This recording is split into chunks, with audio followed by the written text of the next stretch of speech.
विरोधकांकडून सातत्यानं हा मुद्दा जनतेपर्यंत पोहोचवण्याचा प्रयत्न केला जातोय आणि निवडणूक प्रक्रियेच्या बद्दलचा जो संशय संभ्रम आहे तो संभ्रम लोकांपर्यंत पोहोचवण्याचा आणि तो एक राजकीय मुद्दा बनवण्याचा प्रयत्न विरोधकांकडून केला जातोय। आणि आता जी गर्दी आपल्याला मुंबईच्या रस्त्यावरती दिसतीये ही गर्दी निश्चितपणे निवडणूक आयोगाला आता अवेरून चालणार नाही किंवा त्याकडे दुर्लक्ष करता येणार नाही अशी परिस्थिती आपल्याला सध्या दिसतीये। जे कव्हरेज आपण सध्या करतोय सत्याचा मोर्चा असं नाव देण्यात आलेलं आहे। एक प्रकारचा एल्गार ज्याला आपण म्हणतो तो एल्गार रस्त्यावरती दाखवण्याचा दृश्य स्वरूपात दाखवण्याचा प्रयत्न विरोधकांनी केलेला आहे। गेल्या काही दिवसात विरोधक पूर्णपणे कोमात गेलेत की काय अशी परिस्थिती आपल्याला दिसत होती। विरोधकांचं अस्तित्व सभागृहात असेल रस्त्यावरती असेल हे दिसत नव्हतं, पण आज या मोर्चाच्या माध्यमातून पहिल्यांदा गेल्या वर्षभरात पहिल्यांदा असं घडलं की विरोधकांनी आपली ताकद काय आहे हे दाखवण्याचा प्रयत्न तर केला नाही ना अशी चर्चा मात्र या सगळ्या दृश्यांच्या नंतर सुरू झालेली आहे। या मागण्या काय? मतदार याद्या अद्ययावत करा, मतदार याद्यांमधले दुबार नावं ही काढून टाका, मतदार याद्या अपडेट होईपर्यंत निवडणुका लांबवा, 7 नोव्हेंबरपर्यंत मतदार नोंदणी करा, अशा प्रकारच्या विविध मागण्या करण्यात आलेल्या आहेत। आपल्याला माहिती आहे की हा मुद्दा देशपातळीवरती पहिल्यांदा राहुल गांधींनी आणला आणि त्यांनी एक प्रकारे राजकीय बॉम्ब फोडला असं सांगत मतदार याद्यांमधल्या घोळांच्या संदर्भातले अनेक प्रेझेंटेशन केले आणि त्या प्रेझेंटेशनच्या माध्यमातून देशपातळीवरती हा मुद्दा उपस्थित करण्याचा त्यांनी प्रयत्न केला। पण ही लढाई कालपर्यंत केवळ पत्रकार परिषदा आणि प्रेझेंटेशन पुरती मर्यादित दिसत होती। माध्यमांच्या स्टुडिओमध्ये त्याच्याबद्दल ती चर्चा झडत होती, पण आज मात्र देशभरातल्या या मुद्द्याला पहिली रस्त्यावरची ठिणगी ही मुंबईमध्ये पडल्याला आपल्याला दिसतेय। आणि राज ठाकरेंनी सांगितल्याप्रमाणे महाराष्ट्र पहिल्यांदा याला दिशा दाखवेल आणि दिशा दाखवणारा या मुद्द्याला लोकशाहीला जिवंत ठेवणारा लोकशाहीवरचं संकट दूर करणारा अशा प्रकारचा हा मोर्चा असेल असं राज ठाकरे यांनी सांगितलेलं होतं। आणि आज अगदी तशाच प्रकारे एक मोठं शक्ती प्रदर्शन करण्याचा प्रयत्न विरोधी पक्षांकडून आज करण्यात आलेला दिसतोय। आणि निश्चितपणे आज ज्या प्रकारचं चित्र मुंबईच्या रस्त्यावरती दिसतंय हे विरोधकांच्या मध्ये आत्मविश्वास निर्माण करणारं चित्र असेल आणि निवडणूक आयोगाला मात्र या गर्दीला, या आवाजाला, या दृश्याला दुर्लक्षित करून चालणार नाहीये। त्याच्याकडे गांभीर्याने पाहावं लागेल आणि देशातल्या जनतेचा हा जो आवाज आहे तो आवाज देशाच्या लोकशाहीच्या दृष्टीने महत्त्वाचा आहे अशी भूमिका विरोधी पक्षांनी घेतलेली आहे। आणि तो आवाज दृश्य स्वरूपात देशाच्या समोर या मोर्चाच्या माध्यमातून कसा जाईल याची काळजी विरोधी पक्षांनी घेतलेली दिसतेय। आणि सगळ्यात महत्त्वाचं गेली 2 दशकं जो राजकीय संघर्ष ठाकरे कुटुंबातल्या ठाकरे बंधूंमध्ये संपूर्ण देशाने पाहिलेला होता, पण गेल्या काही दिवसांमध्ये आधी मराठीच्या मुद्द्यावरून आणि आता या मुद्द्यावरून निवडणूक प्रक्रियेतल्या पारदर्शकतेच्या मुद्द्यावरून दोन्ही ठाकरे बंधू आज हातात हात घालून रस्त्यावरती चालताना पाहायला मिळत आहेत।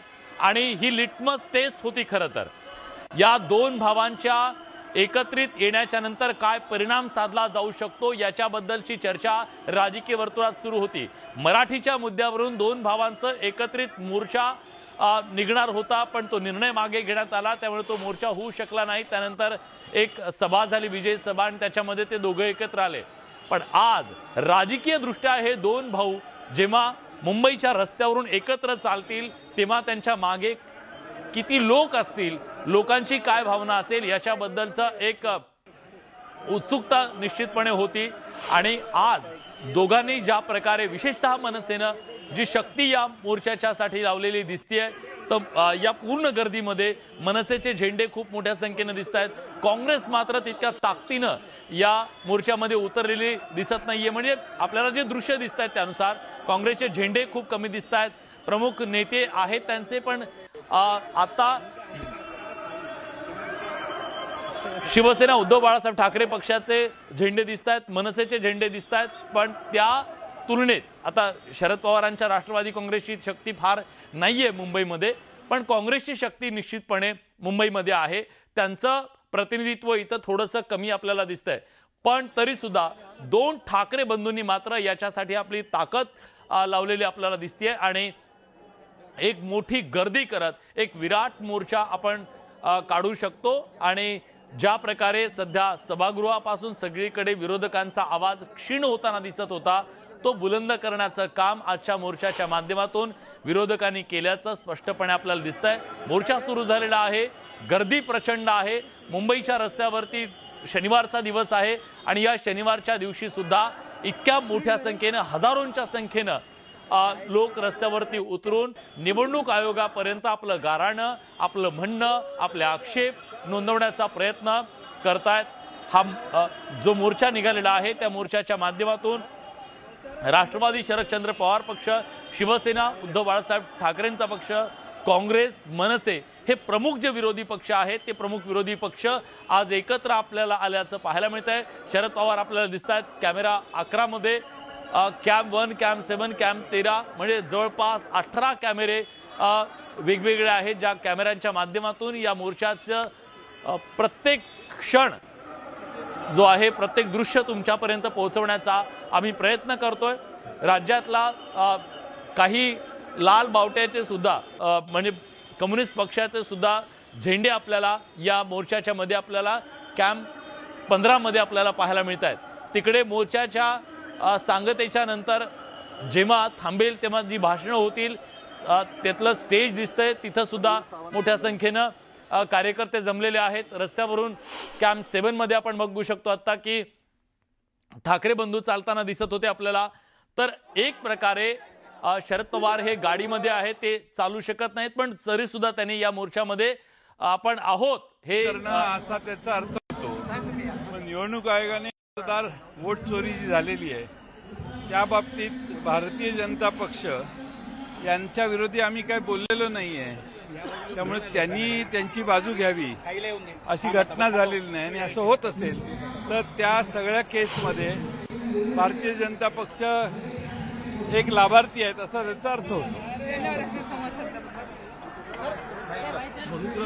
तर भारतीय जनता पार्टीवर आम्ही कुठल्याही प्रकारची टीका केलेली नाहीये पण ते आमच्यावर टीका करतायत याचा अर्थ काय असं म्हणत त्यांनी एक प्रकारे संशय निर्माण करण्याचा प्रयत्न जयंत पाटील यांनी केलेला आहे। जयंत पाटील आता माध्यमांशी बोलत होते। शरद पवार हे गाडीतून या मोर्चामध्ये सहभागी झालेले आहेत आणि ठाकरे बंधू मात्र रस्त्यावरती चालतायत आणि या मोर्चामध्ये ते सहभागी झालेले दिसत आहेत। काँग्रेसचे नेते सुद्धा या मोर्चामध्ये सहभागी झालेले आहेत।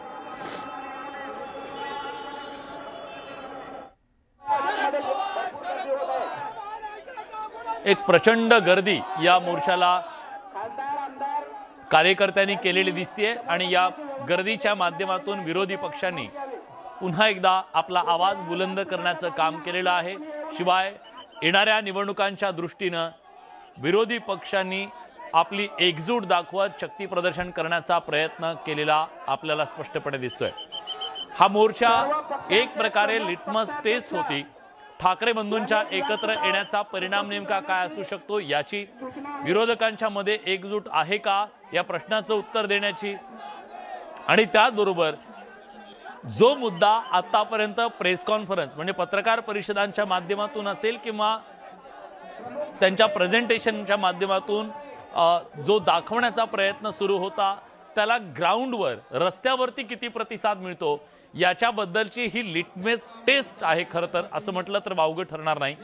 कारण ज्या प्रकारे हा मुद्दा राहुल गांधींनी आधी दिल्लीतून सुरू केला आणि राज्यामध्ये पुन्हा ठाकरेंनी मुद्दा हा हाती घेतला त्या मुद्द्याला लोकांचा प्रतिसाद किती मिळतो याच्याबद्दलची उत्सुकता होती आणि आज ठाकरे बंधूंनी एकत्र येत दाखवून दिलेला आहे की लोकांपर्यंत तो मुद्दा पोहोचलेला आहे। लोकांची ही जनभावना आहे आणि या जनभावनेचा निवडणूक आयोगाने आदर करावा आणि निवडणूक प्रक्रियेच्या मध्ये मतदान प्रक्रियेच्या मधले जे वेगवेगळे घोळ आहेत ते घोळ निस्तरण्यासाठी पुढाकार घ्यावा आणि त्यानंतरच निवडणुका घ्याव्यात अशा प्रकारची भूमिका आजच्या या मोर्चाच्या माध्यमातून विरोधकांनी घेतलेली आहे। निवडणूक आयोगापर्यंत निश्चितपणे ह्या सगळ्या बाबी पोहोचलेल्या असतील। सातत्याने निवडणूक आयोगाच्या बद्दलचे प्रश्न उपस्थित केले जात होते। निवडणूक आयोगाच्या भूमिकेवरती प्रश्नचिन्ह निर्माण केलं जात होतं, संशय निर्माण केला जात होता आणि आज या मोर्चाच्या माध्यमातून